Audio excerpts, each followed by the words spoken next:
Hi, this is Chris from Acrylic Pixel Games, and this is the video on how my game did at the Steam NextFest. So the Steam NextFest has just finished a few days ago. I was actually waiting until the UK finished this crazy heatwave that we were having before uploading the video because I need to record it and I just couldn't record without fans blasting the mic. So we're doing it now. So yep, the June NextFest has finished, and from what I can tell, the headline is, did pretty good, did okay, considering that the demo had only come out a few weeks ago prior to the NextFest. Hadn't had any press coverage whatsoever, no streamer content coverage whatsoever in most recent months. So I was going in kind of cold, which is the worst way to do it. I had the demo out for a few weeks. I had the trailer out for a few months. So I was making little ghosties, nearly ready to do the demo. Then I decided to pivot and do a game about making a planet, and then I've come back to little ghosties. So when the demo's in a good place with little ghosties, I'm going to go back and do some more content for a game about making a planet. So let's figure this out. So if you don't know, Little Ghosties is an idle desktop game. I probably should have had the game on. Actually, I'll put that up now and I'll cut to the game. So this is Little Ghosties. It's an idle desktop game, so it can live anywhere on the desktop. So we can place him there while I'm looking at this slide. So we can move these around, and you've got a little ghost, and you've got toys, and you can feed them, and they eat food, and they create ectoplasm, and then you hoover it up, and then you get new ghost eggs. So once you've got enough ectoplasm, you can hatch more eggs. Basically, that's kind of how it works. And then the ghosts are in charge of clicking the actual button. So you can't click the button. The ghosts need to click the button. So the bottom line, how did we do with the wish lists? So this is the wish list count, and here is the start of the Steam NextFest. So there's the testing stage that everyone kind of gets similar amount of visibility, and then it dips down and then it goes up again. That's kind of the pattern that I've seen other devs have. So I came into the wish list, I came into the NextFest, sorry, with about 400 wish lists. Oh, actually, no, maybe about 500. Over 500 wish lists. We came into the NextFest, and then we grew. Oh, I've hatched some wisps there, and my little ghost was sleeping, so I'll give him some more food. Oh, I can hoover up his slime. There we go, there's your slime. Bloop, bloop. Oh, don't want to hoover up the wisp. There's the slime. Okay. So this is how it went in terms of wish list chart.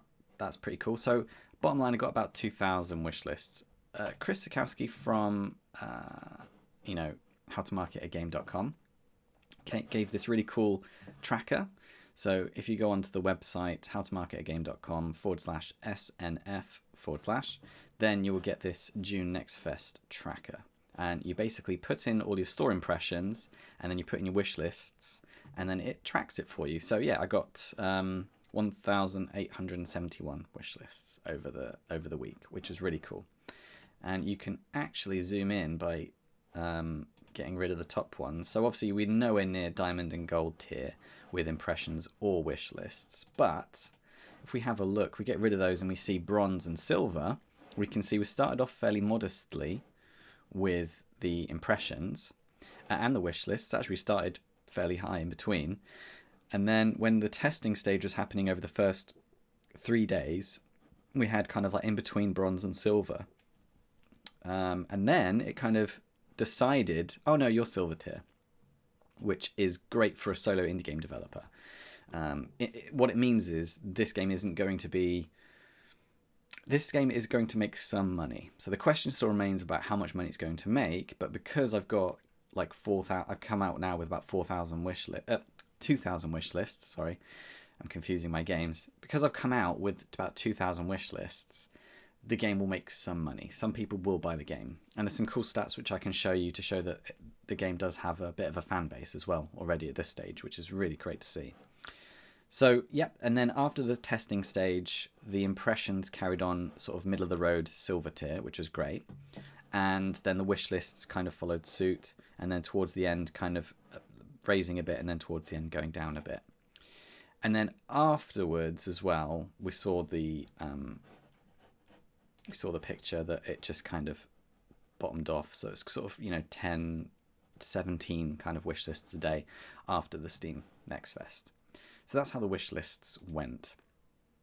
This is showing the player count over the week as well, which is really cool. So yeah, people were playing the game, and that's really cool to see. I don't really, you can pause this and have a real look, but I just like to look at that graph go up and down. So here is the amount of licenses now. So the total number of licenses, 2,897. And then there was a couple of press ones. A couple of people did press, but this was like months ago in an earlier version of the game. So lifetime unique users, 1,248, which is really interesting because that's a fairly big percentage. I think when I did a game about making a planet, it was like, when I launched, it was about 10,000 free licenses, but maybe only about 4,000 actual unique users at the time. So the fact we've got nearly 3,000, we're closer to like half the amount of free licenses within a short week playing the game means that the people are more likely to open the game than in the last game. The problem we've got is this 8 minutes median playtime, which is an issue, and that's a bit of a red flag for me. And what we can see here is a bit more detail about how those plays went. So only 48% of people played for 10 minutes, and then 28% of people played for 30 minutes, and then an hour 18. This number here is like 99 people played for 200 plus hours, which is really cool. And these you can't see here, but there's like 8s and 9s and 10s along here playing for like hours and hours and hours and hours, which is really, really cool. So the problem clearly is the onboarding. So the game is tricky to onboard, I will admit that, because it's kind of different. Like, I'm doing my own take on an idle game, because you open the game and then initially you think, okay, well, what do I do? Well, let's press buttons, and you can't press the big button, and that's the Ghost's job. If you've not looked at the trailer, if you've not watched the how to play the game video that I've put on the Steam page as well, or if you've not seen the social media posts where I explain how the game works, then yeah, you're not going to know how to play the game initially. So what I'm going to do is make a tutorial. So I'm going to have like a tutorial probably pop up on the word go, and you'd like skip it, like, so that people know things like the ghosts are in charge of pressing the button, you feed them, they produce ectoplasm, you hoover up the ectoplasm, you exchange the ectoplasm for eggs, and you can buy them toys, and you can buy them terrariums, because that's the game in a nutshell. So it's really interesting to me, because I created the game. It's really interesting to me that people are struggling with that, because I thought there'd be fun in just pressing the buttons and figuring out what to do, but it seems like there's frustration in there. Another situation which could be happening is that I have heard of at least one person having a black screen problem. So there was a transparency issue, because it's an idle desktop game. Actually, they've gone, so we need to keep them on the top. So because there is transparency in the game, that some PCs have had trouble. It's just a PC game. There's no Linux or Mac version yet, and basically there was a situation where I asked the Ropuku's Idle Island dev about what this, have they come across this sort of situation before, like random transparency not working and just having a black screen on the background. And they said, yeah, 99% of the time it's because you've got either a space or a special character in the file name that the computer creates to put the demo in, or the actual execute file name of the actual file that plays the game on Steam, so the .exe file. And so I had spaces in the file name and the executable file as well. So that was interesting. And I got rid of that. So if you did have a black screen transparency problem, please let me know. And if it's gone now, please do let me know, because that would be really useful information. Because the vast majority of the plays were during the NextFest, and I hadn't solved that problem at that time, I'm hoping that a lot of people, well, I'm hoping the best case scenario is, oh, I've got to clean my ghost. Sorry, it's getting a bit dirty. There we go. We'll get rid of that dirt. I'm hoping the best case scenario is they got a transparency problem, but I'll wait for them to fix it. I won't tell them for whatever reason, and I'll just wait for them to fix it, and I'll buy the game when it's sort of fixed. So if that was you, then yeah, please could you let me know that? That would be great. All right, okay, I need to fix that problem as well. So when I click on away, we're not getting it full screen anymore. Okay, right, I've got to fix that. That's another bug.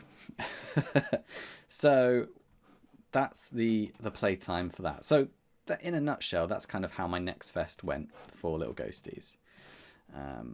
Still got some bugs to fix and still updating things as we go. If you enjoyed the demo, I'd really be appreciative of a Steam review. I've got 8 positive Steam reviews, and I don't know if Steam kind of pushes the game further if we've got 10 reviews for a demo, because they definitely do for a full version of the game. Oh look, I got a cat and a little pink ghost.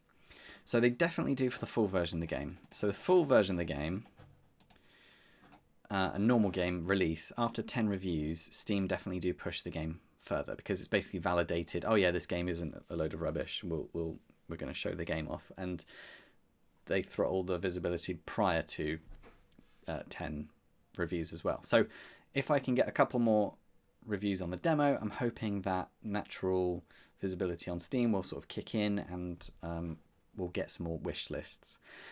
So where we are with wish lists, we've got 2,000 wish lists, 2,400 wish lists now, because it's been a few days after the NextFest, and that's really good news. Obviously I want 7,000 to 8,000 wish lists to get the proper Steam algorithm, real Steam as Chris Sakowski calls it, working. I've not been able to get any content creators to cover the game or the demo, and none of the cozy gamers that do NextFest coverage covered Little Ghosties either. I don't know whether or not that was because I was just a bit too late, whether or not it's because it's an idle desktop game. I might do a video about the pitfalls of making an idle desktop game, because it's really difficult to make content for, because I can't just put a screen up for hours and have all these sort of emergent gameplay features just stacked on one on top of each other in like an edit, because that's not going to make an interesting video. So I get that. So there are issues there that can't be addressed, because that's just the genre of the game. So yeah, this might not make a huge amount of money, because I might not be able to get any more wish lists after this, because when the game's nearly done, I'll send out some Steam keys to some content creators, but it won't be as good as a game about making a planet. So yeah, we'll have to see how that goes. If you've got any suggestions or thoughts or comments on how the Steam NextFest went, I'd be really happy to answer any questions.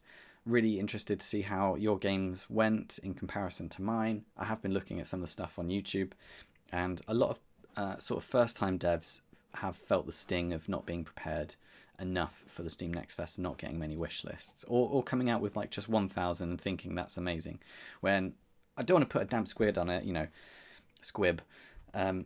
2,000 wish lists is amazing, or 1,800 is amazing, all things considered, but considering that that's all my marketing beats seemingly done at now, and I might be launching at 2,500 wish lists if I can't get any more between now and launch, that is not going to be an ideal situation to be in.